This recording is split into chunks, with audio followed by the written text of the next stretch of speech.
Our snowpack levels in the mountains have been dangerously low all winter long. But we have seen more snow up in the high country lately. That's good news, and there's more on the way. So let's check in with our meteorologist, Chris Bianchi, joining us to check in on snowpack levels.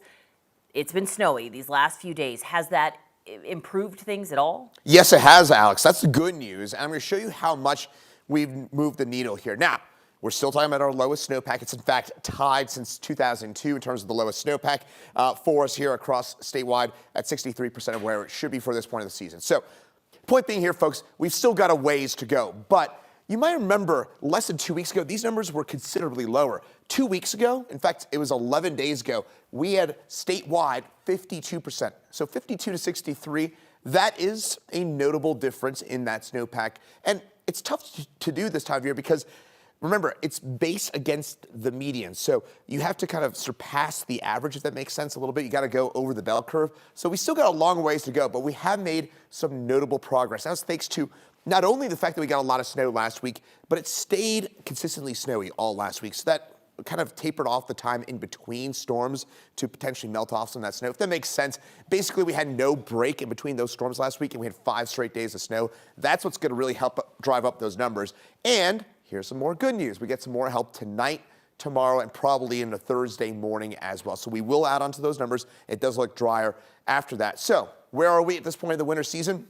Remember that February and March are where we actually get the most snow in terms of statewide on average for us. Now in Denver, March is our snowiest month. In the mountains, it's actually our second snowiest month. February is on average our snowiest month of the year. So we still got about 38% of the snow season remaining. That is about, what is that? About 3/8 of the season to go is a different way to think of it. I'm not sure too many people think of it that way, but you get the point. All right, so we are currently at about 50% of where our peak snowpack should be, right? We've built up the snowpack here. We should be here.